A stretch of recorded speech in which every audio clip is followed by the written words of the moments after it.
ikan lele. Saya izin untuk menghibur le. Ikan sepat, ikan gabus, ikan lele. Tetap semangat, tampak bagus, juara le. Assalamualaikum warahmatullahi wabarakatuh. Izin saya unjuk diri untuk dewan juri yang saya hormati dan teman-teman yang saya sayangi. Salam kenal dan izinkan saya memperkenalkan diri. Nama saya Amira Aprilia Fikri dari Madrasah Ibtidaiyah Muhammadiyah Simpang Kubu, Kabupaten Kampar, Provinsi Riau. Saya akan menceritakan tentang legenda Si Molek. Kisah ini diambil dari buku Kumpulan Lengkap Cerita Rakyat Nusantara. Ditulis oleh Maulana Gibran, diterbitkan oleh Karya Gemilang Utama, Surabaya. Ratusan tahun yang lalu, di sebuah desa kecil tanah Riau, tinggallah pemuda buruk rupa yang amat sakti. Kesaktian pemuda itu terletak pada kemahirannya mengubah raut muka menjadi seperti yang dia inginkan. Kesehariannya bekerja mencari kayu bakar di hutan, mengumpulkannya lalu menjualnya untuk kebutuhan sehari-hari. Pada suatu hari, ketika ia mengambil air di sungai, terdengarlah suara tawa yang nyaring. Ia melihat 7 orang gadis yang amat cantik. Ia melihat setumpuk selendang yang beraneka warna. Ia berpikir selendang-selendang itu milik gadis-gadis itu. Lalu ia memutuskan untuk mengambil satu selendang. Lalu cepat-cepat ia bersembunyi sambil terus mengamati gadis-gadis yang sedang bermain di air. Setelah lama menunggu, akhirnya gadis-gadis itu selesai bermain di air dan hendak mengambil selendang miliknya masing-masing. Namun betapa terkejutnya, di mana selendangku? Aku tidak melihatnya. Salah satu seorang gadis yang bernama Si Molek. Ia tidak melihat selendang miliknya yang berwarna merah.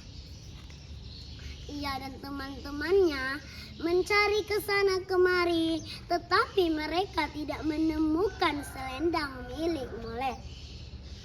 Akhirnya mereka memutuskan untuk meninggalkan Molek sendirian. Karena tanpa selendang itu, mereka tak bisa terbang ke kayangan negeri mereka berasal. Simbolon yang berada di tempat persembunyiannya terus mengamati Molek yang sedang menangis. Akhirnya ia memutuskan untuk keluar dari tempat persembunyian itu dan berlagak tidak tahu menahu apa yang harus dikatakan kepada Molek. Ia menawarkan Molek untuk tinggal ke rumah. Melihat wajah Simbolon yang buruk dan jelek, Molek memaki dan memarahi Simbolon habis-habisan. Simbolon yang mendengar perkataan itu segera mengubah mukanya menjadi wajah yang tampan. Dan si Molek tidak tahu kalau pemuda yang datang adalah pemuda yang sama. Dan akhirnya sekali lagi Simbolon menawarkan untuk pulang ke rumah. Akhirnya si Molek pun bersedia. Waktu terus berganti, mereka memutuskan untuk menikah. Karena Simbolon masih dendam ketika ia mengajak Molek pulang ke rumah, ia memperlakukan Molek dengan kasar. Pada suatu hari, raja datang ke desa Simbolon. Untuk kedatangan raja, para gadis-gadis cantik menyambut dengan cara menari. Mereka dilatih oleh Molek. Melihat tarian gadis-gadis itu, membuat raja terpesona. Raja pun bertanya, "Siapa yang melatih kalian untuk tarian ini?"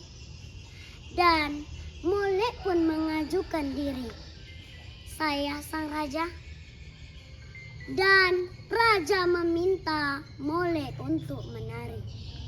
Namun tanpa selendang, Molek tidak akan bisa menari.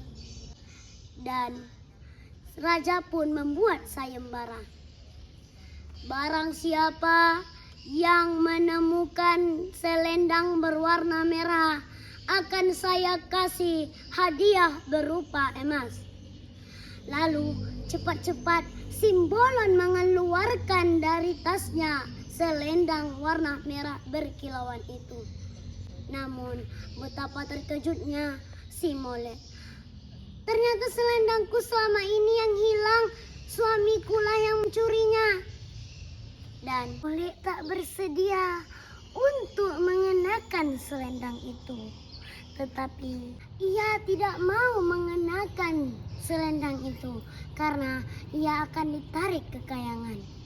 Ia berusaha menjelaskan kepada suaminya, tetapi suaminya tidak ingin tahu. Pasalnya, raja telah menjanjikan keping emas jika Molek mau menari.